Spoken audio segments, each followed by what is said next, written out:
Hello, everybody. Welcome back to Jon Summer-thon 2025, I guess is what we're calling this event. My name is Danejerus. I am going to be doing a speedrun of any percent solo of Nex Machina, a 2017 shmup from the developer Housemarque, the makers of Returnal. And joining me on commentary, I have the lovely Asuka424.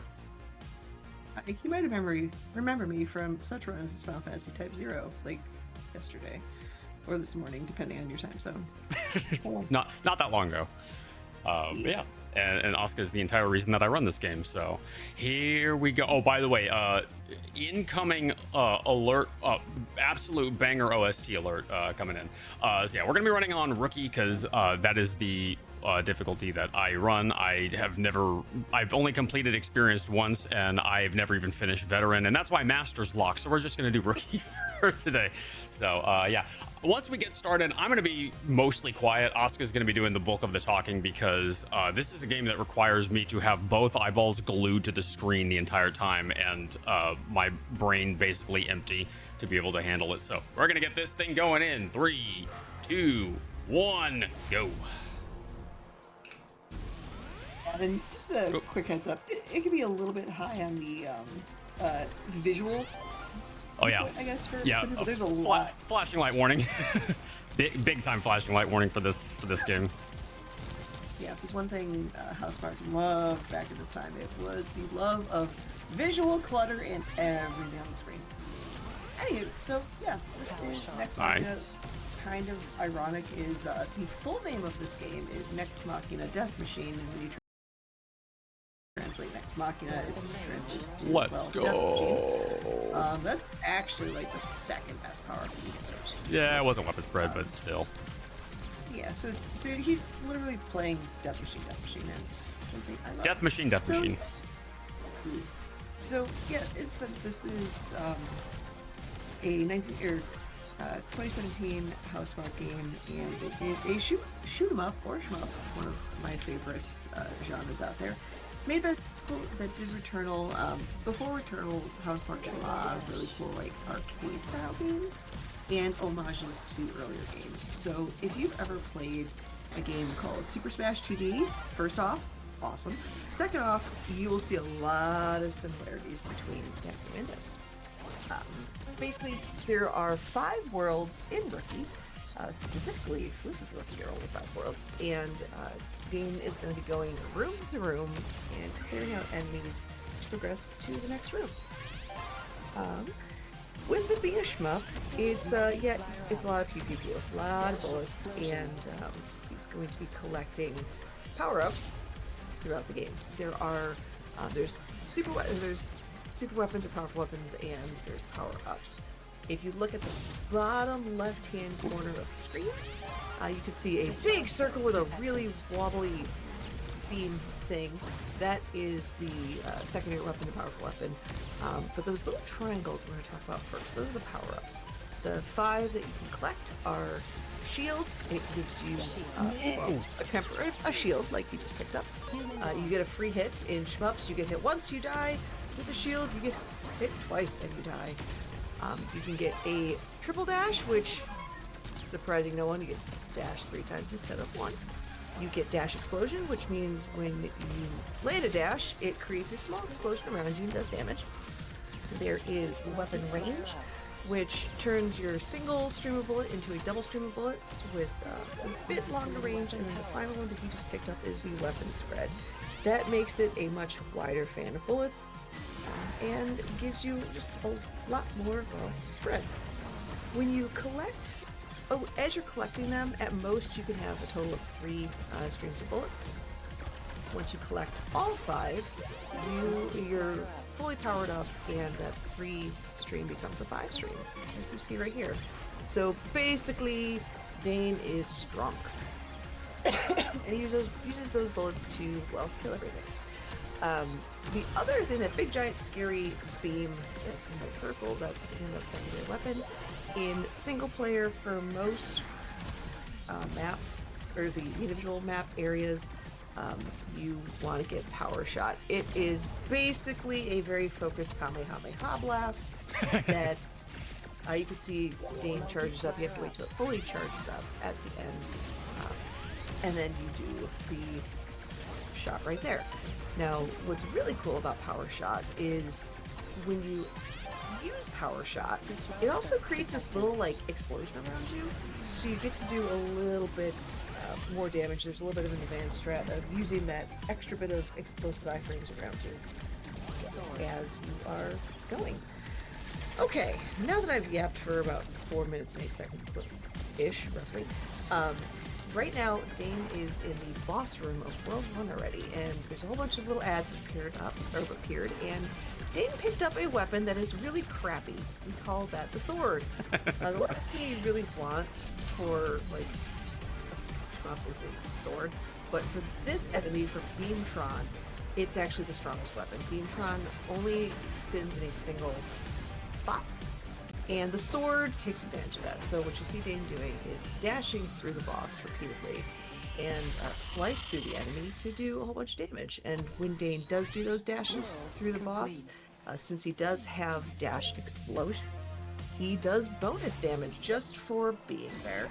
It's a nice little perk. With that, we have finished 20% of the game, and we are heading on to World 2. So we are, unfortunately, we are kind of stuck with the sword until the next room, which is fine. You just have to pick up a power-up by breaking a box and picking up the correct power-up. Oh, look at that. Beautiful.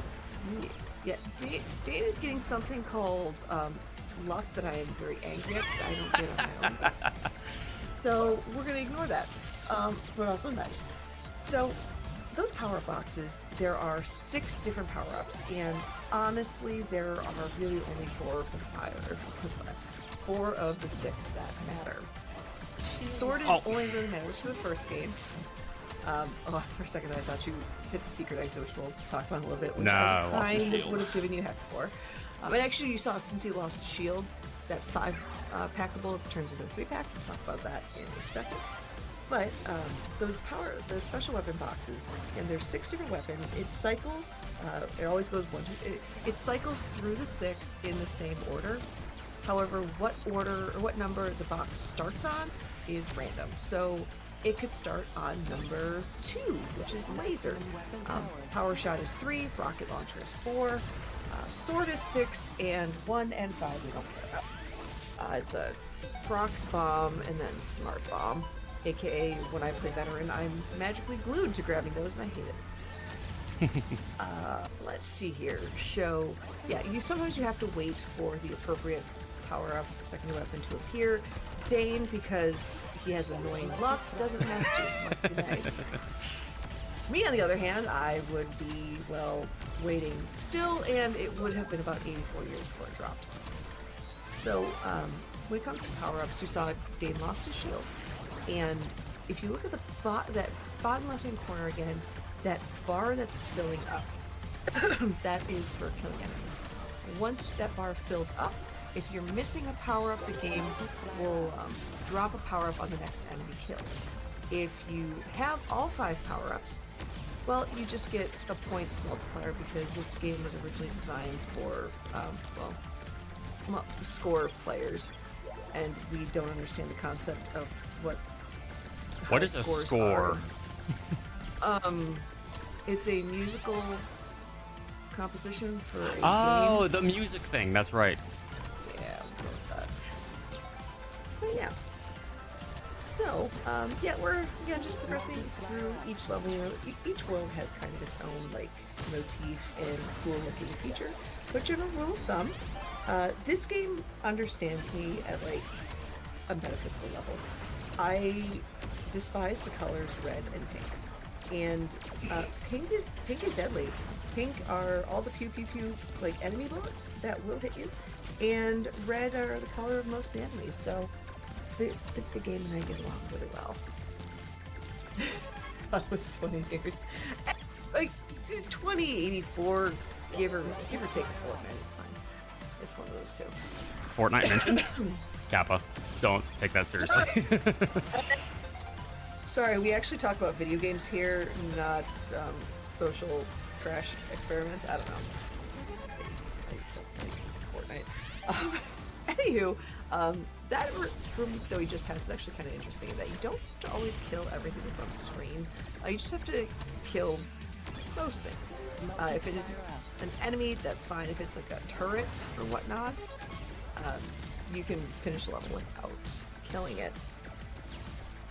Let's see here. It's also when you cut an indentation into the glass to make it break evenly. Chat, I like you. You're cool. So we're getting close to the end right now. The series of enemies that just came through in like a little train. Now it's a visitor's destroyed. Those are quote unquote optional enemies, but in terms of speedrunning, in some rooms, defeating them can actually speed up the process of getting more enemies to spawn. That's kind of how we do this in a speedrun sense. Now, oh look at that! Must RNG. Must suck to have to wait for 2. What is that? Anyway, so we've switched over to laser, and we are gonna fight. We have Donkey Kong at home, and this is Donkey Kong at home. We call him Yeti Kong, and I almost called him BK because that's how I know him as. You will notice Yeti Kong's health bar is quickly not existing. Yeti Kong is very weak to laser, and is using a combination of laser, which is not resulting in death, but it's doing damage over time, and then Dane will use the dash explosion. You're good. Yeah, you'll be fine. There we go. As he's trying to dodge all those pink shots. Do you need me to tell you where the extra lives are? Nah, I still got 3. I'll be fine. Yeah. I can tell you, 4 is... I know where a good chunk of them are in 4, so... This level, not so much. But yeah, Yeti Kong is super easy to defeat with laser. You'll see for the enemies in Worlds, or the final bosses in 3 and 4, you'll see Dane. Oh yeah, there's that one too. That extra life. I always forget about that one. He'll switch to rocket launcher before we get to those bosses, just because they're a little bit weaker to those. Now, the next room has something called a secret exit. And those things... Never shot one in my life. Yeah, secret exits are rites of passage, and we hate them all dearly. So, you can't really see what happened or where it was in that room, but cleverly hidden throughout the game are a series of arcade cabinets. Some are the most obvious things to have ever obvious. Some of them are very sneaky behind rocks. They can take multiple hits from regular bullet fire, or a single hit from a special weapon, because of course they do. There is a very distinct sound that will then be accompanied by the narrator saying, "Secret exit." Not like right there. That cabinet to the left with the glowing monitor that looks so enticing that you should hit it. Don't. Unless you want a high score. Yeah, if you want to go for high score, 100%, yes, absolutely hit it. However, what those secret exits do is quite literally exit you to a different area that is optional. The in-game timer stops. We do follow IGT in this game, which is why it's a problem when you're stuck in a secret area that we can't get anymore. So, I fat-fingered my dash button one too many times. Okay. yeah, the shield just drops. And now it's the COVID room. So this room, it starts off like super tiny. You can destroy various objects, in this case, rock formations. I call it the social distancing room. Dane calls it the COVID room. I'm having a hard time remembering to call you Dane Hun because of us shopping earlier today. Thank you for calling me Dane and not my real name. That's why I pause. I've been saying, yeah, Dane and I kind of know each other a little bit. We might be sort of, yes. We kind of know each other. We're engaged, by the way. Yeah. So at some point, she's going to be my wife, so. Yeah.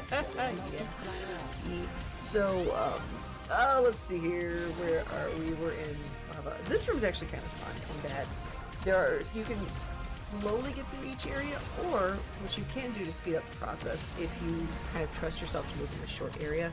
There are these lava octopi that will spawn, and every time you kill one of them in an area, a little platform appears and more enemies spawn, progressing the level. So that's kind of, that area is kind of how fast do you want to beat this?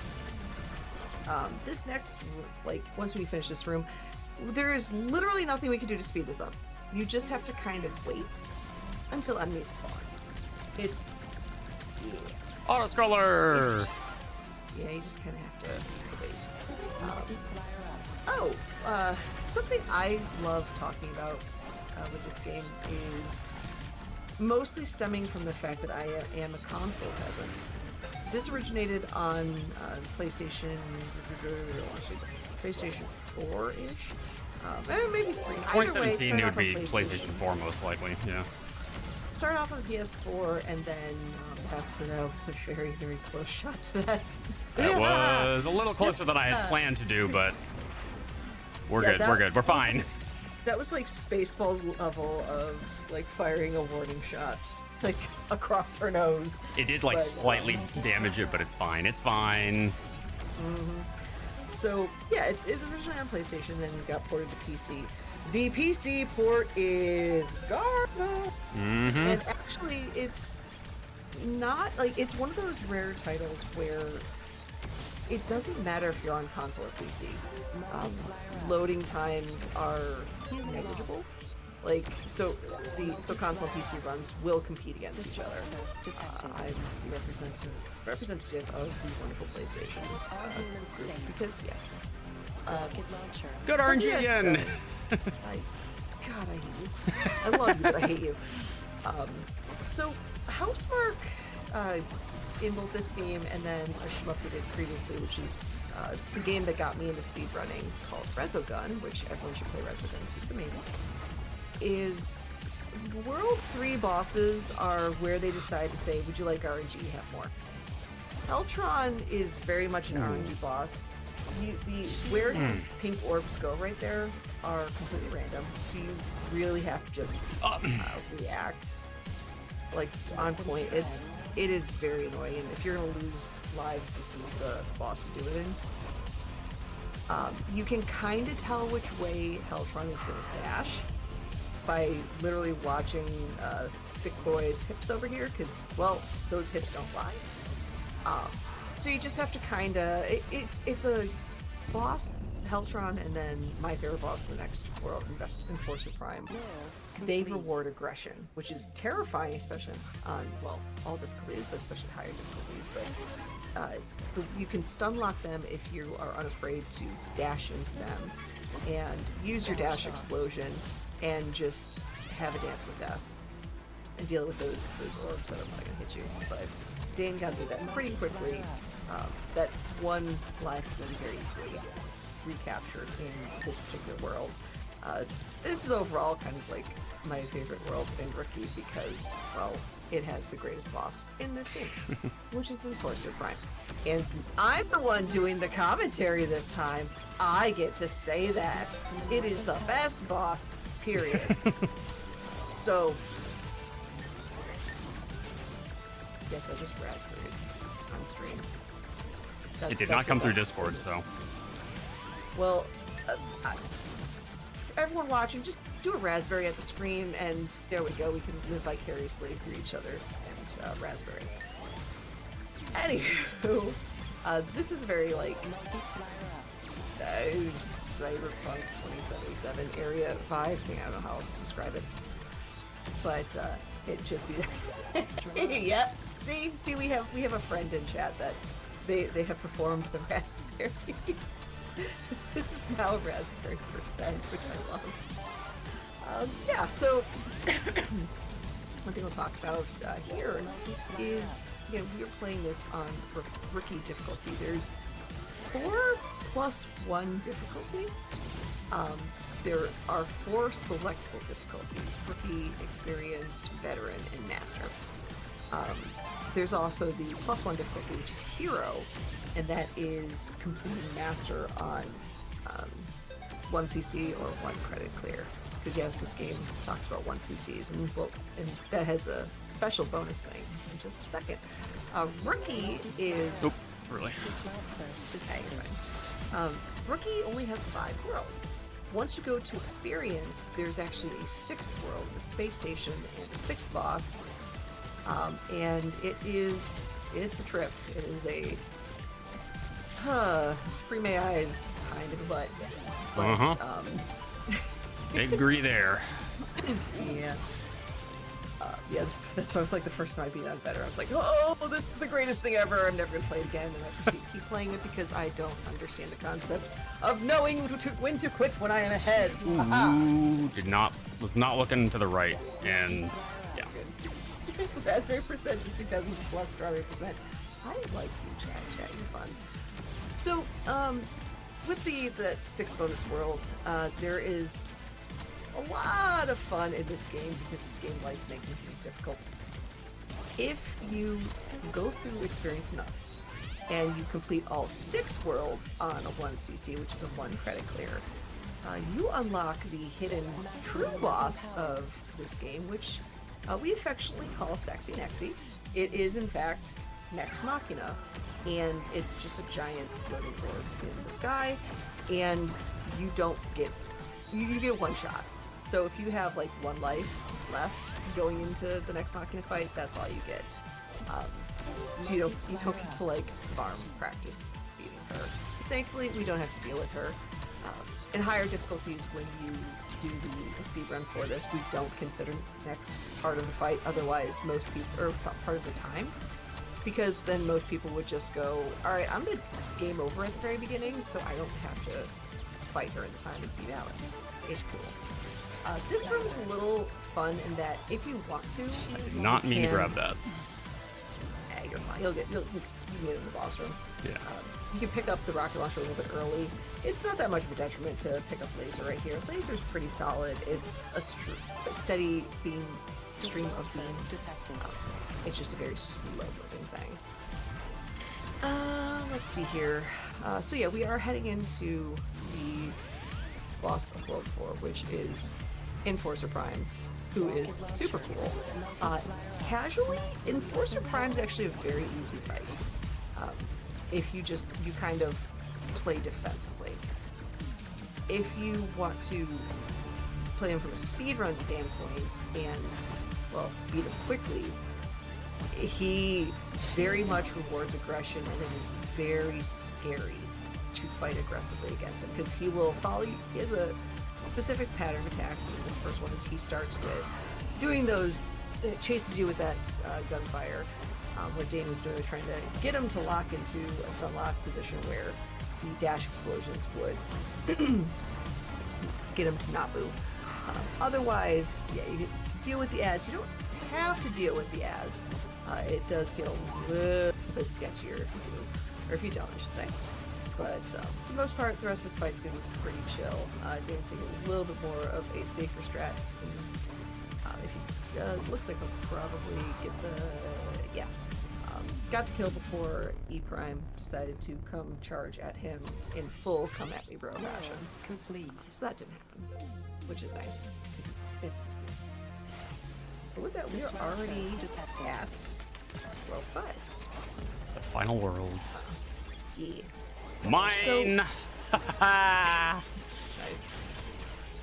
God, part of me was like, you are gonna hit that cabinet, and I was almost right, and I almost felt bad in commentator cursing you. Anywho, so I will say with shmups, shoot 'em ups, it is you get hit once and you die, but your entire character is not like if someone can like boop your arm and you're fine. It's more so kind of like the center of the weapon that can in fact do damage, or can in fact kill you. It's the core of that character. It's how, if you look at a lot of those shmups where the characters are barely moving, but it looks like they're getting those possible like gaps, that's why. There's a very specific core that they are protecting. It's a lot smaller than what the character actually looks like. It's your body is visual clutter. Think about that. You're welcome. Yeah. Cabinets to the right. Remember, cabinets to the right. I know. This up. it's up to the right. So this room, there is a secret cabinet to the right, and for the longest time, I thought it was up and to the left. And Shiny Black Phoenix, who basically taught me this game and is probably, without question, like the best overall speedrunner of this game in the world, with the obligatory greetings from Germany from him because he came from back Germany. He would, he always wondered why I kept avoiding the right-hand side because that's actually where the cabinet was there. And I'm like, oh, I thought it was to the left. Like, you've been playing with fire this whole time. And Dane, bless his heart, learned from me. I thought the same thing. In truth, I just don't aim up anymore because I try to avoid just risking it in general. So I don't even aim up. I just hang out to the side. It's slower, but it's like a billion times safer. Yeah, and you'll see me kind of quite literally stand right next to that cabinet, and it just you learn very quickly to. And there's another one. It's right there. Right there. Yeah, that's one of those. Hey guys, what's going on in this thread? Secret exit found. Like, oh, okay, fine. But yeah, you'll find different people handle avoiding hitting the secret exits in different ways. It just be one of those things. Now, we talked about pink and red being super dangerous. This world teaches you that purple is the most dangerous color of the entire universe, which if you're following the Green Lantern series of logic, that kind of makes sense because purple is further away from, well, Sapphire Indigo is further away from the center of the emotional spectrum. So you have your Star Sapphires and Indigo tribes. So therefore it's a lot more powerful of emotion, and I'm sorry I brought comic books into this. So to those that don't understand the reference, I'm sorry. To those that do understand the reference, yeah. Anyway, so with purple, with pink, I should say, with pink lasers, you can in fact dash through them. And you'll see that mechanic in the boss fight that Dane's getting close to. Purple cannot be dashed through whatsoever. You touch any part of that purple beam, when that purple beam touches any part of you, and goes your shield. Your shield's gone, or you just die. So you try to avoid getting smacked by that purple laser at all costs. And like I said, you will see that in the boss between phases where you have to navigate purple and pink, which are the scary combination of bright, vibrant colors. We are getting closer to the final boss of. Nice. A little riskier than I thought it was going to be. Yeah, we're getting close to the final boss of Nex Machina on rookie difficulty, which is the Architect. And when we get there, also don't forget to not go backwards in I know. the boss room. What's cool, it's a forced 3-phase fight, and if you pay attention to what Dane is firing at, you'll notice between each phase, part of the parts come falling off, so you actually get to see who is the architect behind the curtain. We're going like full Jeff Goldblum, like with their Twist of Oz, wicked stuff. Anyway, so Dane is going to grab the laser because it is the strongest weapon for this particular fight. Dealing with some ads. I got an achievement. Oh, you never got that before? Yeah. So, GG's pop off on achievements there. So, the Architect, that white, shiny, Destiny-like shield that is impenetrable. This fight's actually pretty straightforward. Dane's been using dash explosions and the laser to continuously do damage. Eventually, that forced phase is going to kick in. There are lasers. This first round, the 4 lasers are all going to be pink, so you can kind of pick the poison as to which laser you dash through. As soon as the shield falls, phase 2 begins. You notice you can start seeing a little bit more of the Architect. Yeah, so right now Dane has a lot less room to work with because that purple laser said, "Hi." This next part, you can only dash to the left because the pink is to the left, and I'm going to shut up because time is going to be coming up fairly shortly to make sure it's going appropriately. But time is on the explosion, and yeah, I'll let him say